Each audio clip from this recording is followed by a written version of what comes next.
If you feel you have what it takes to be awarded as the best in the business, here is your chance to apply. Head on over to our website, download the form and apply. If you face any troubles when applying or feel the need to get in touch with us directly, email us, call us, tweet at me directly at Sunanda_J or join our Facebook group. Hello and welcome to Leaders of Tomorrow, ET Now's special initiative that celebrates the undying entrepreneurial spirit of micro, small and medium enterprises. This is the only daily MSME platform in the country, a show where you can voice your concerns and get answers to all your queries directly from our team of experts. We understand the issues that you, the MSME entrepreneur, face, and this show aims to bring you the most relevant and the most updated information on everything related to your businesses. We're talking about women in the workforce here tonight, and joining me is Mandakini Desuri. She is with the Asia Foundation. She's joining us from our Delhi studios. I'm also being joined by Reena Nathani. She's the CEO and founder of Find Your Class, and Suzy Ben Shah, founder of Priyadarshini Taxi Services and former chairperson, Maharashtra State Women's Commission. Mandakini, Suzy Ben, Reena, thank you all very much for being with us here tonight to really talk about women's participation when it comes to the workforce in India, women's participation in India Inc. And maybe I'll start with you, Mandakini, and reference that article which you've written. One thing that really stood out for me from that article was that the participation of women as far as India Inc., for example, is concerned, correct me if I'm wrong, is worse than some sub-Saharan countries. Where are we really going wrong? That's what I'm trying to understand. Yeah, I mean, I think when you look at some of the figures, it's quite shocking. So I think the expectation is that, as economies grow, and the Indian economy has been doing so well over the last decade or so, that, more women would be coming into the workforce. But actually, if you look at some of the census figures, and particularly from the 2011 census, you actually find that both in rural and urban India, the percentage of women in the workforce is actually falling. And I think that's an area of real concern for many of us working in the policy space, those of us working in India Inc., because the question is really, where are India's working women? Okay, before I ask you, the couple of things that you've really said, Mandakini and Suzy Ben, before I ask you to comment really on the urban-rural divide, let's talk about the policy framework, and that's something Mandakini referenced very briefly. Can this imbalance really be corrected through a policy push? Policy would be helpful, but largely what we have to change is the mindset. Make the mindset of the people, the family, conducive to a working woman. Just by having acts like Sexual Harassment Act or Maternity Benefit Acts will not really change the scenario. It is the mindset, approach of the people, and women's mindset also. You don't have to be a guilty mom. You have to ensure that your dreams, you must first dream, then work towards aspiring it, and take whatever help that you can, whether it be a mother-in-law or a maid or a driver or even a secretary. Now, you working as a manager in a company or a CEO in a company, you can't do both. You can't be a mom, you can't be a CEO at the same time. So therefore, you have to train your environment in a manner that they help you. Let me bring you in, Reena, at this point. Talk to us about, you're an entrepreneur. Just talk to us about where that idea came about and what your experience has been as a woman entrepreneur. Sure. Prior to starting my company, which is called findyourclass.com, it's basically a search and discovery platform to find co-curricular activities, hobby kind of classes. I was actually with KPMG in New York, doing a lot of business process improvement, strategy, more structured, like proper corporate culture. I was actually seconded here to help them set up offshoring in Delhi. And basically, I was doing the Bombay-Delhi commute, long hours, 2 kids of my own, wanted to de-stress and really wanted to find those quality, activities or education for them. So it was at that point I realized that the entire process is very messy, so jumped off the corporate bandwagon to start Find Your Class. And I think, so in my personal experience, we are a patriarchal society, right? But things are changing, and I think the entire, Indian population, for that matter, is realizing that as well. You do have more women getting into education. You do have more working mothers. As she rightly said, there's that constant guilt. But I believe that women have to, as she's saying, really look at it that just like anything else in your life, it has to be managed, right? just to sort of add there, I think corporates have realized it. They know that women in the organization bring that well-rounded perspective. There are studies out there that show that women on boards, companies which have women on boards are more successful. So, simple things I remember clearly is that if there was a role and you had 4 male resumes, HR was told they had to bring 4 female resumes, and then you kind of put forth all 8, and then the whole glass ceiling that at each level you're monitored how many people actually move to the next level. Now, in theory, that all sounds good, And is it effective? That's the question. That's the question. I think it's a start. And I firmly believe that you cannot exclude men from the process. No, sure. You have to sort of say that, your male manager is going to be managing the female. He has to be on board. Sure. Mandakini, I understand you want to add something to what Suzy Ben is saying. Yeah, I think some of the points that have been raised by the other panelists are very valid, and I think when we talk about gender, it's important to acknowledge that we're not just talking about women, we're also talking about men. And as much as you need to create an enabling environment for women, in a sense, throughout their life careers and throughout their work careers, for them to be able to engage in the workforce, you also need to think about supportive policies for men to be able to do that. So whether it's paternity leave or flexible work, those are things that I think India Inc. needs to acknowledge much more. And just to add to that last point, I think, what we're seeing a lot is that, even though education levels, particularly at the primary level across India, have been growing through government interventions, really it's at the secondary and tertiary level that women are really dropping out. Young girls are dropping out. So you have a kind of situation where there are not enough girls, sitting for technical education courses, not enough girls taking engineering or, other sciences, other areas where, women can play a substantive role. And I think beyond education, when you come into the workforce, there are studies that show that, per years of education, per years of work, particularly when women hit a certain age where it's, it's a childbearing years, so to say, they face a penalty because, women for various reasons either choose to drop out of the workforce, or once they drop out, find it difficult to come back. And this is not an India-specific problem. It's a problem that you see in many countries, and there's even a term for it. It's called the motherhood penalty. The idea that in a sense, women are penalized for having to take time off to look after their families and to contribute to the household, and in a sense contribute to the growth of the economy as well. So I think, as was pointed out earlier, India Inc. is standing up. I think if you look at a number of companies today, Flipkart, Vodafone, Amazon, many of them are, reforming their childcare policies, their inclusion policies. But I think we need to be, as was pointed out earlier, we need to see more women in middle management positions. That's right. We need India Inc. to kind of lead from the front and to, really speak in terms of their actions and their policies, so that we have more women from, from the beginning right to the end of their careers, that there isn't that gap. Sure. Mandakini, I just very quickly also want to pick up on something you said earlier, and the conversation we are having so far has been solely to talk about India Inc. So we're largely talking about urban India. You were very briefly talking about rural India and the participation of women in rural India. Talk our viewers through what the divide is really as far as rural India as well as urban India when it comes to women in the in the workforce, and what really your understanding and your experience has been. No, absolutely. I think, very often we forget that, a large percentage of the Indian population is still involved in agriculture. And then if you look at some of the studies that have been done by organizations like the ILO, we know that almost 60% of India's women's workforce is actually employed in agriculture. Now, many of those women, have very few years of education, if at all. They have very limited access to any kinds of, rights, benefits, entitlements. Many of them are very, involved in either very menial wage labor or on-farm activities, those of whom a large percentage of women in rural India are also involved in the informal economy, in activities such as construction or, home and domestic and other kinds of chores.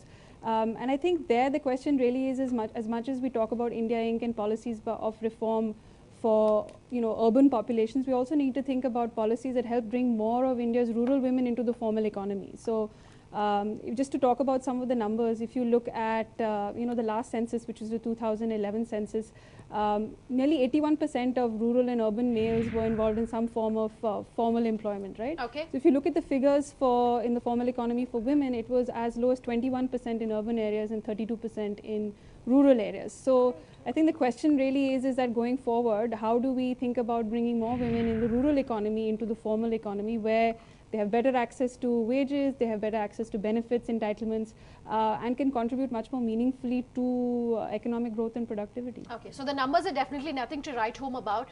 Some interesting points that have really been raised are as far as men's participation comes when it comes to women in the workforce. Let's take a very quick break at this point, but when we come back, I want to talk about how companies can ensure that they become more women friendly, if such, and what men should and can be possibly doing to encourage more women in the workforce. Do stay tuned. We'll come back after this very short break.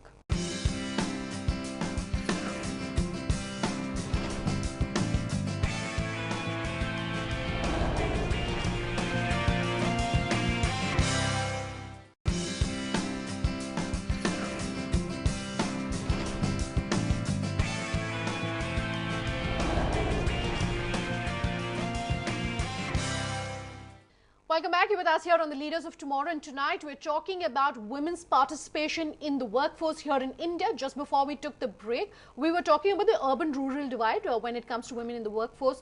And Suzeeman, you have something to say. I somehow don't agree with the numbers. I'll tell you why, Mandakini. You know, the basis of Priyadarshini Taxi Service, which I have founded, and it is, we have 50 women drivers on the road today, is because I run a NGO by the name of Sri Shakti Kendra, whereby I meet lot of women from the lower strata of the society, where they are gainfully employed as domestic workers or maybe making candles, essence, you know, phenyl, so on and so forth. But the younger generation want to do something different. But trust me, most of the women, close to 80% of the women are working, whether it be cooking, with domestic chores, helping us as a maid, you know, so therefore. So that is not being recognized. Right, recognized, and maybe there is no formal formal survey done for that, and therefore that's not reflected. So, and I would also say this, that you see today the urban standard of living improving is largely because of women working, because all these women who work in small slums, chawls, maybe also in the higher middle class families, use the money for better health, better education, and better standard of living for the family. Sure. Let me pick up on that. You were, Reena, talking earlier about how, you know, companies, for example, are encouraged for every 4 resumes from men to also bring in 4 resumes from women, for example. The government has been talking about reservation for the longest time. Do you think this sort of policy framework, in some sense, the push factor is what is really going to change, or should it really be something that's done internally? Yeah, no, absolutely. I think it sort of starts with policy, that, you know, that becomes probably the initiating, or, you know, you're kind of starting the car with it. But I do think that it has to kind of start from the beginning, involve everybody at the get-go, training. So as soon as a management trainee comes into the organization, he's talked about the policies, you know. So as that same, whether it's a male or female, goes through the organization, it becomes part of him, part of her, part of their culture, that there's no difference between men or women. There are various pros and cons in terms of their skills, which is with anything, right? Today, if I have an MBA, you know, and I've performed a certain way, it's no different than that. You look at them for their core skills.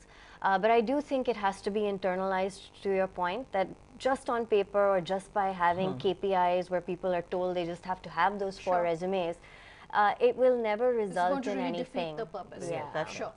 Mandakini, talk to us also about, perhaps in your opinion and in your experience, what you've seen in terms of the education sector in India, and how perhaps that should be changed maybe to encourage more women to enter the workforce. Because when we talk about entrepreneurship a lot here on the Leaders of Tomorrow, we talk about how that has to start in schools. You know, the thinking, the ideology, the encouragement has to start really early. Can that also be applied as far as encouraging more girls and more women to enter the workplace? No, I think absolutely. I think women, you know, just like men, if you're a young child and, you know, if you're told, as one of the panelists said, if you're taught to dream, and I think if you see your icons on TV, whether it's a sports person or if it's a scientist or if it's an engineer, and women are taught, or girls are taught at a very young age, that they're able to aspire to take on those roles in life very early, I think it has a tremendous impact. There's a lot of work that's been done on early childhood education, you know, in the age group of maybe 2 to 6 or 2 to 10 years, and what a significant impact it has on children. And I think, you know, within our education system, particularly if you look at the primary education system, much emphasis has been placed on girls' enrollment.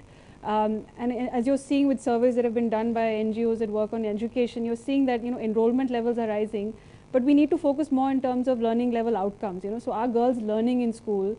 And beyond grade 5, are they staying in school? So you have this drop-off effect not only in rural areas but urban areas as well, that once girls hit puberty, that they don't go to school anymore for various reasons, whether it's access to infrastructure, no toilets in school, or the sense that acha, now you're old enough now, abhi ghar pe rehna chahiye. I mean, those attitudes have to change, and I think it's for the education system, through the textbooks that we read, through the teachers that we have, through the role models that we see on television, on a sports person, scientist, whatever, that will really start to have an impact. I think, if today you can have women fighter pilots in the Air Force, I mean, think about the impact that that's going to have on the new generation that have such access to social media. I mean, the generation that I come from, and is very different from the ones that are emerging now. They have so much access to information, knowledge, technology, and I think there's no reason why we can't see that revolution happening from the ground.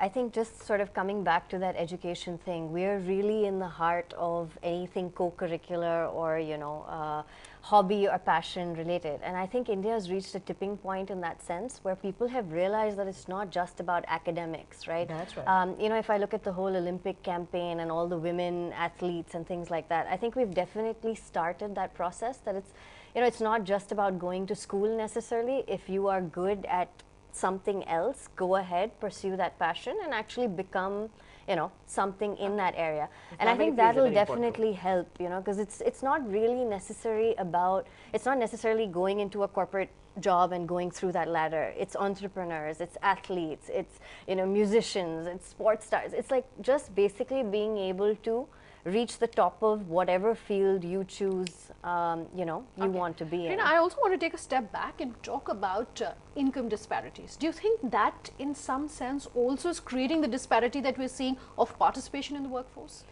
I think Salaries, absolutely. I think absolutely that is sort of not even an Indian thing. It's basically a global issue or problem. I think, but I also feel that women usually don't, the salary never deters them, right? It's basically the passion and the drive and the skills and the ability. So I see women far dropping for other reasons, less for the income disparities. I think obviously sort of the lower income groups where it's a necessity, and as she said that if you look at just the working population amongst the rurals, it's largely women, and they're driving their households. So it's very, you've got a sort of bundle of contradictions in India because each segment is so different and complex. So it's almost like we have to break it to its most basic factors and deal with each segment, in that way. So things like Skills India as well, I think are moves in the right direction. Obviously a lot more has to be done, and I think it's got to be at the grassroots level, that you implement these things. It's just not saying. So maybe corporate sponsor that, whatever X hundred people will be of this income category who we will skill up and then take into our workforce. So you need sort of private public working together as well there. Okay, this is clearly, a topic that we can continue debating for a long while, but we're running out of time. So maybe it's closing comments. And Reena, I want to start with you. Given the fact that you've worked outside of India, you've seen how the work culture is there. Any kind of tips that you would like to leave our viewers with in terms of, how countries across the world are encouraging more women to be in the workforce? Sure. I think it starts with you. I think it absolutely has to be something that is ingrained, or, it comes as an innate drive to be able to do it. I think everybody faces hurdles, and women, unfortunately more complexities and things like that. But you have to look at each sort of thing as a challenge and an opportunity and just keep driving through it. As far as, Inc. India goes, or, that side of things, I think a lot more has to be done around actual execution. So while you lay out the policy, make sure that your implementation plan is just not measuring numbers. It's actually starting at that, induction, training, everything. So from the get-go, you are inculcating a culture as opposed to just a policy. Mandakini, what would you like to leave our viewers with in terms of how they can encourage more women to come into companies and also stay on as far as India is concerned? I mean, I think as has been said by the other panelists, it's a question of, encouraging women, those who are in the workforce, and for them to serve as role models for others as well.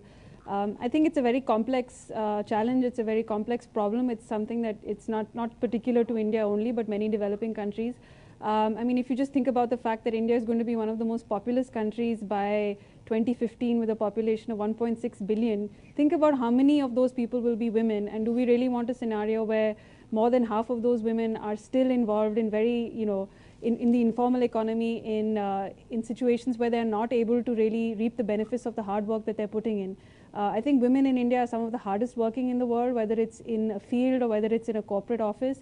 And we really need to be thinking about how do we support our girls, whether it's in school or in higher technical education, or once they're in the workforce, how do we put in place the childcare benefit mechanisms, the welfare, the health benefit mechanisms? How do we create safety for women in public spaces from when they leave their homes to when they go to office to when they come back, so that the social patriarchal culture that we have that says that women are best at home and that's where they're safest can change. So I think there's a lot of progress that can be made. We have very inspiring women leaders, sports persons, actors, scientists, and we just need to be able to put them out there and get them to really spread the word. I think we need more women to come forward and you know, preach the good word. All right, Mandakini, Susie, Ben, Reena, thank you all very much for being with us here tonight. Do remember that if you're a company that wants to be featured here on the Leaders of Tomorrow, you can write in to us at leadersoftomorrow@timesgroup.com.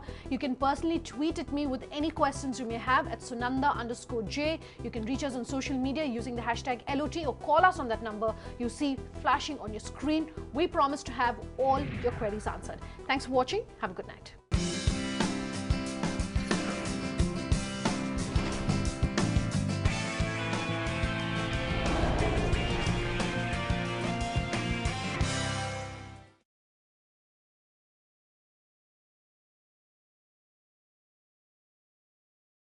If you feel you have what it takes to be awarded as the best in the business, here is your chance to apply. Head on over to our website, download the form and apply. If you face any troubles when applying or feel the need to get in touch with us directly, email us, call us, tweet at me directly at Sunanda_J, or join our Facebook group.